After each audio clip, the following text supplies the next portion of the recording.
Apakah maksud larangan memotong kuku, mencukur bulu bagi orang yang berkurban? Al-ashru min Dzulhijjah. Kalau sudah masuk 10 Dzulhijjah wa arada ahadukum ayyudhi, kemudian salah satu dari kalian ingin menyembelih korban, falyumsik an sya'rihi wa adfari, hendaknya jangan potong rambutnya, jangan potong kukunya. Ada hadis Nabi SAW. Gimana tentang potong kuku dan rambut? Apakah benar hadis yang mengatakan kalau kita berkurban kita tidak boleh potong kuku? Ini banyak sekali beredar ya di media sosial.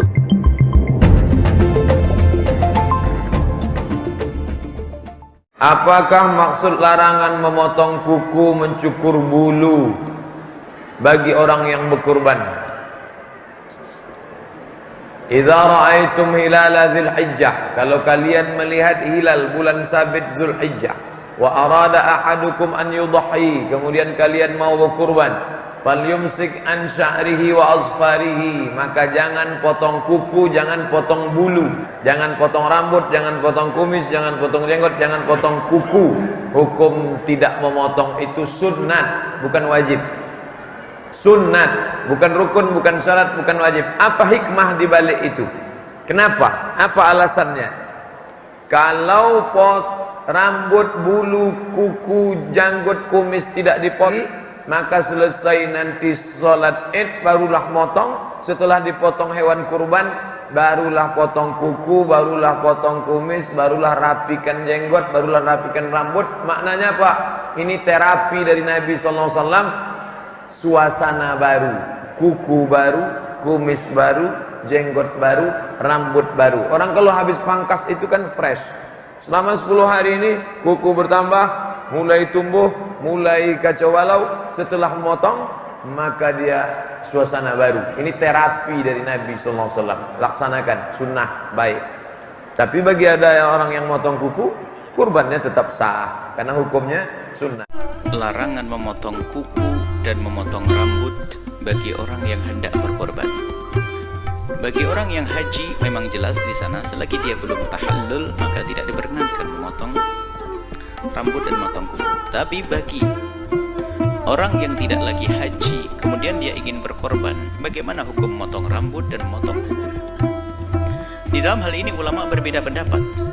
Karena Anda di Indonesia, kami hadirkan mazhab Imam Syafi'i radhiyallahu ta'ala dan jumhur ulama mengatakan bahwasanya menghindar bagi yang ingin idza dakhalatil ashru min Dzulhijjah, kalau sudah masuk 10 Dzulhijjah wa arada ahadukum ayyudhi, kemudian salah satu dari kalian ingin menyembelih korban, falyumsik an sya'rihi wa adfari, hendaknya jangan potong rambutnya, jangan potong kukunya. Ada hadis Nabi SAW.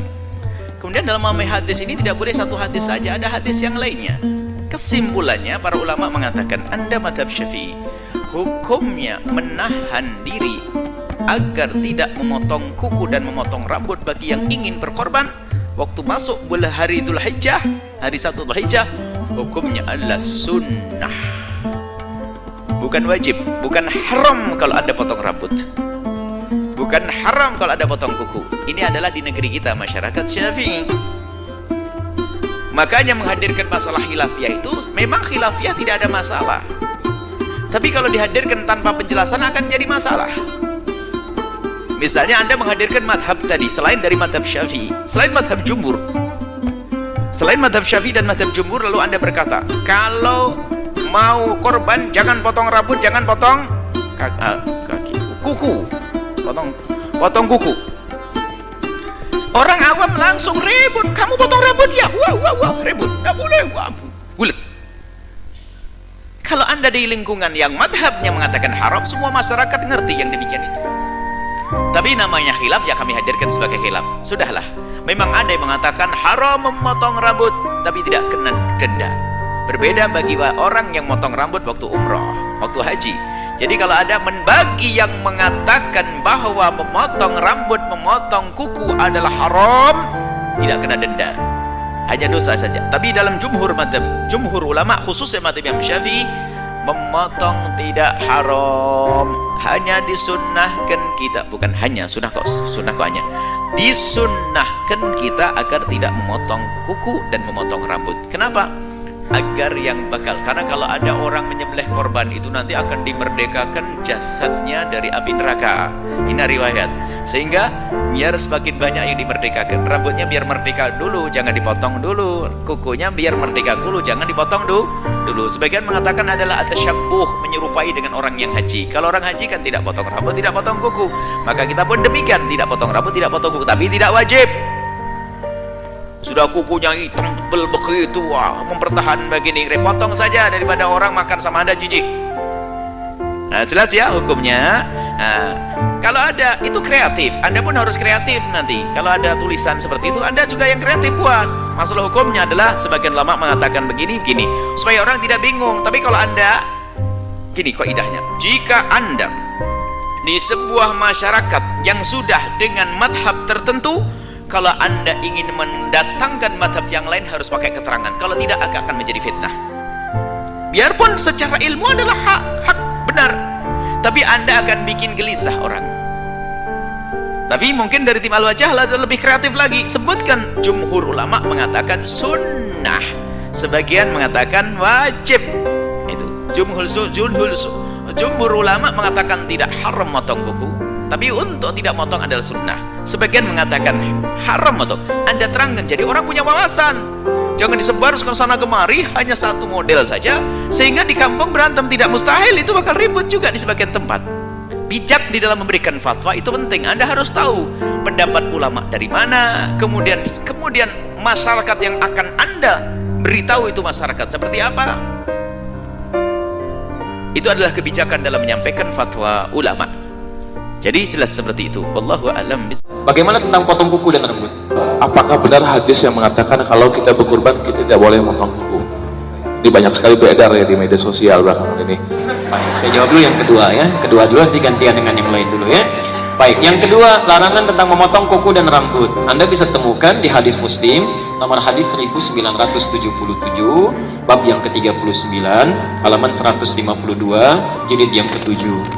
Terbitan Syarah An-Nawawi, terbitan Darul Hadis, cetakan tahun 2004, harganya 450.000. Belinya di PT Wadi, Jalan Pramuka ya. Baik.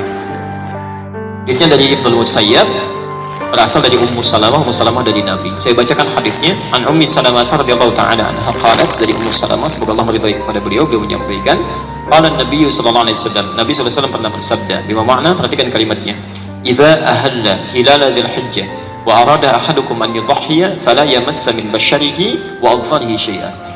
Jika Anda telah mendapati awal Dzulhijjah dan diantara Anda berkeinginan untuk menyembelih hewan korban, ya maksudnya mau berkorban, fala yamassa min basharihi wa adfarihi syai'an, maka jangan sekali-kali memotong, menyentuh kuku dan rambut yang melekat pada seluruh tubuhnya. Ini sunnah yang pertama. Jadi mohon izin, ini langsung ke bahasan berikutnya. Terima kasih mengantarkan. Kalau ada di antara kita sudah berniat korban, ya di awal-awal Dzulhijjah ini, kapan awal-awal ini? Di babnya disebutkan oleh Imam Muslim, ya bab, awas hati-hati, ya idza dakhala ashru Dzulhijjah, kalau sudah masuk kepada 10 pertama Dzulhijjah. Jadi yang dimaksudkan awal 10 pertama. Kalau tanggal 1 termasuk 10 pertama?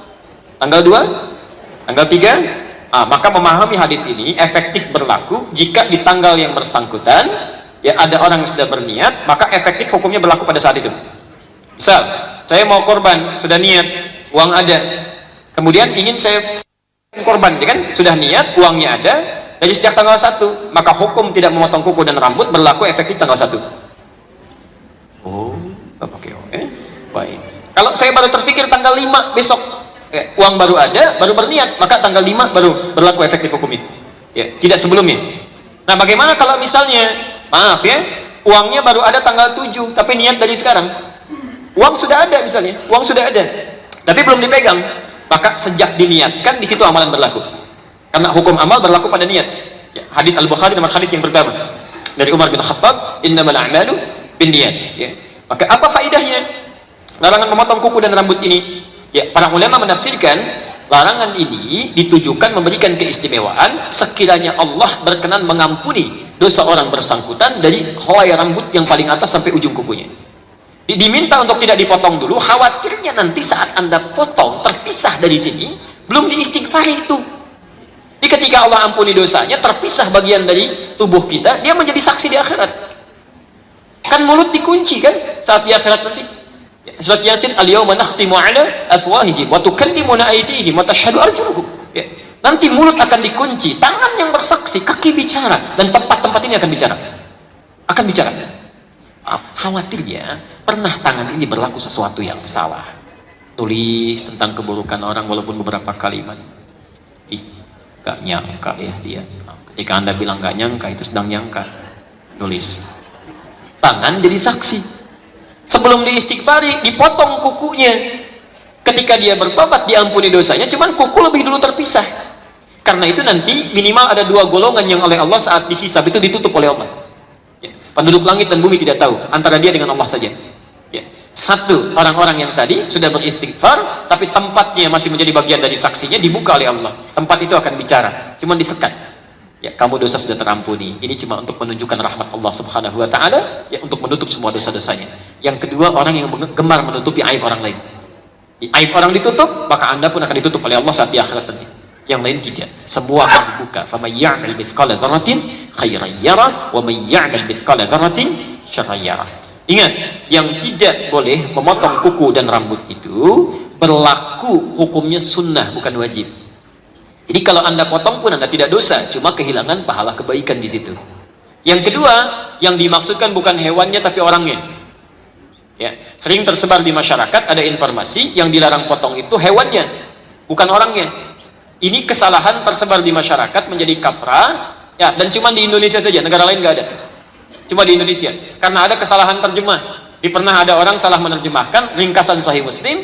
Ya, ada versi bahasa Indonesianya halaman 899 posisi paling kanan, bab yang ke-10 tentang Kitabul Kurban. Ya, Kitab Kurban. Disebutkan di situ halaman 899, jika telah masuk awal bulan Dzulhijjah dan ada yang ingin menyembelih, maka dilarang memotong kuku dan bulu yang melekat pada binatang kurban. Dari situ tersebar dan fatal akibatnya. Semua di kitab hadisnya bukan hewannya, maaf, tapi orangnya. Orangnya. Ya. Pertama, asbabul wurud hadis ini disampaikan, maaf, ketika sahabat masuk ke kamar mandi menjelang Idul Adha, itu sedang cukur-cukur, bersih-bersih. Ada yang cukur kumis, ada yang bulu ketiak, macam-macam. Dilaporkan pada Ibnu Musayyib, kata beliau, inilah hadza haditsun qad nusiya wa turika. Ini hadis yang sudah banyak dilupakan sehingga hukumnya ditinggalkan. Maka ini sebab pertama kenapa hadis itu muncul. Ya, jadi bukan binatang tapi kepada orangnya. Yang ketiga, secara nalar, maaf, ya, tidak ada faedahnya, manfaatnya motongin kuku binatang.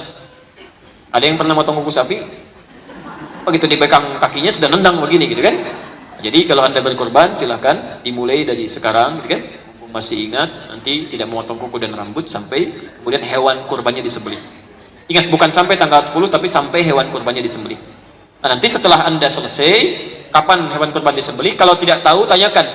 Kalau tidak menyaksikan, tanyakan kapan hewan saya disembelih.